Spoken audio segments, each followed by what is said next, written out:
You know, I got my first dirt bike at 4 years old for Christmas. We shortly moved to Vegas after that. I remember 2 days after moving to Vegas, there was a lot across the street from our track home, and that was the first time I rode my dirt bike, and motorcycles got its claws in me. You know, fast forward, I turned pro at 17, and I came home with half sleeves at 18. And I remember my old man looking at me. He was pretty traditional in those values, and he's like, man, you better hope this works for you because you ain't getting a job. In that moment for me, it wasn't, oh, I'm gonna go make millions of dollars like maybe a football or a baseball, kid would hope to. I just wanted to do what I love doing and pay my rent and keep the lights on. It wasn't a money thing for me, but if I had the opportunity to not go swing a shovel or a hammer and ride a dirt bike for a living, then that was a win. I didn't have a silver spoon in my mouth through my motocross career. I was a lowly, dirty privateer, so I paid my dues, and through that was working with my hands on my motocross bikes. As I got more successful and made money, I had this huge interest in fabrication. 15 years ago, I got my first cold saw and I got a little MIG welder. And that kind of planted a seed in me, even away from V-twin motorcycles, but I wanted to make things with my hands. I've always done things with my hands, and I wanted to start to create and fabricate. As time has gone on, my shop has grown. I've got, every couple years I get a new piece of equipment.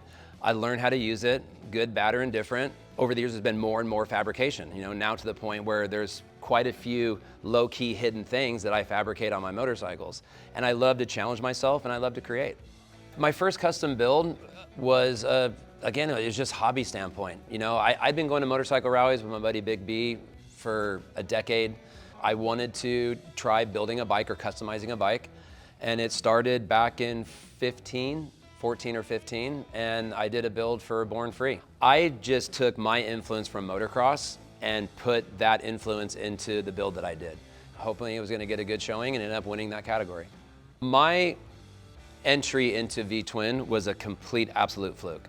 For the Sturgis 75th, it was a bucket list for me. I'd been to Sturgis at that point probably 6 or 7 times, and I got to be the Grand Marshal for Sturgis.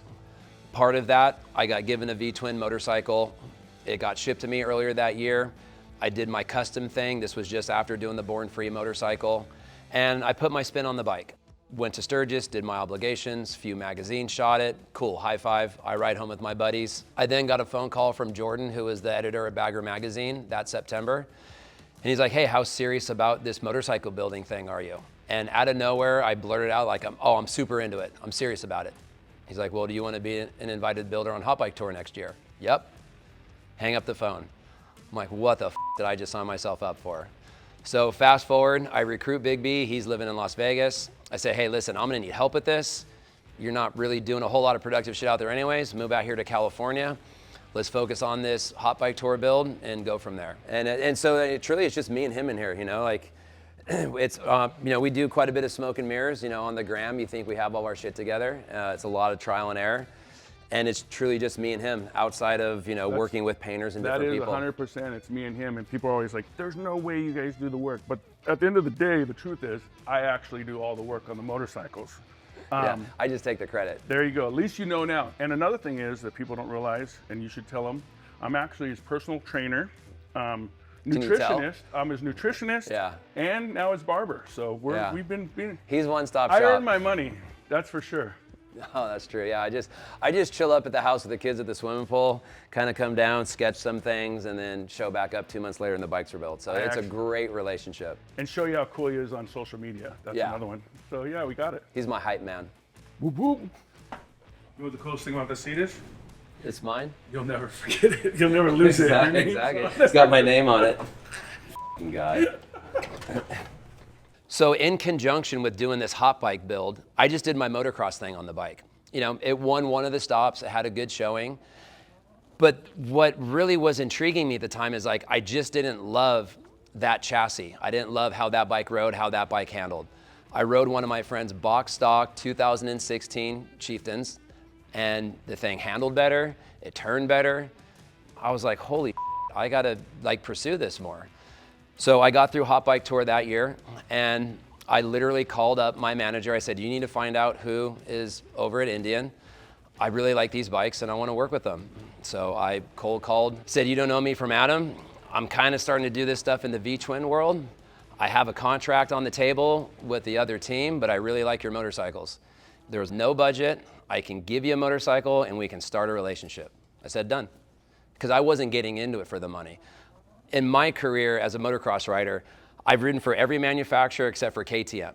And it wasn't about the pursuit of money, especially through my privateer years. It was the best motorcycle that I thought, the best motorcycle that I could perform on. And in my opinion, Indian by far was the best platform that I could perform on.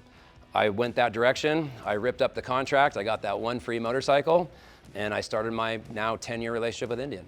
So my first experience meeting Ola was pretty amazing. You know, like I was pretty new to the Indian family at that point, kind of getting to know everybody, and we just hit it off. You know, like the fact that Ola, and I mean no disrespect saying this, he's not a computer guy that came out of some crazy high zoot school that probably doesn't ride or barely puts his leg over a bike, who could go design a car, a jet ski, or a motorcycle.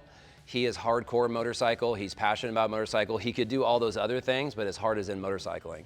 And getting to know him and also having the relationship, like as I'm working on projects, like being able to feed him photos and like have him get super jazzed about it, you know, like as opposed to, well, I designed that motorcycle, you don't need to change anything. You know, like our builder, designer, builder relationship was just, it was just fuel for the fire for me and him. And we've been just kicking ass ever since.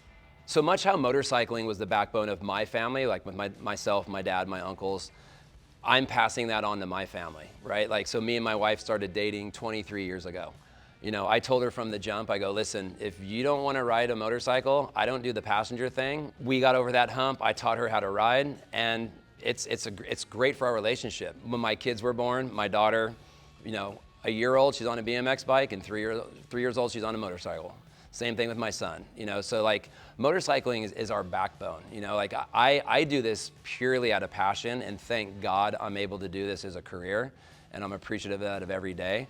It was part of my childhood growing up, it's part of my family's, their childhood, and I hope when my kids grow up, they're gonna pass it on to their kids. For me, is, you know, motocross has been and is such a huge part of my life, and I'll always ride. I always make the joke, like, I'd rather be the young guy on baggers rather than the old guy on dirt bikes. And now I'm getting to be in that zone where now I can just focus wholly on Indian and baggers and their platforms. And this is something I can do for the next 10, 15, 20 years. It's pretty easy for me to say, like, probably my most memorable moment was the experience of doing my first flip, the popularity, and that cycle of things. You know, like that was extreme highs and extreme lows through doing, you know, hurting myself, crashing, and succeeding. But like really, like as I've gotten older and like to sit back and reflect on my biggest accomplishment is from the age 4, getting onto motorcycles and turning pro at 17. Here I am at almost 49 years old, and I'm still doing it. You know, I still get a paycheck as a professional motocross rider, an extremely old one, but I still get to do that. And now to be able to live this new dream that I get to do with my best friend in Indian motorcycles, to be involved with 2 wheels now for almost 45 years, that's definitely like my highest moment. If it's street bikes, if it's motocross bikes, that track I have over there, that thing is gonna be ridden until I can't put my feet on the ground anymore. Like this isn't a fad for me. It's been ingrained in me since I was 3 years old. And I'll be riding motorcycles as long as I can walk. I'm Carey Hart and I love motorcycles.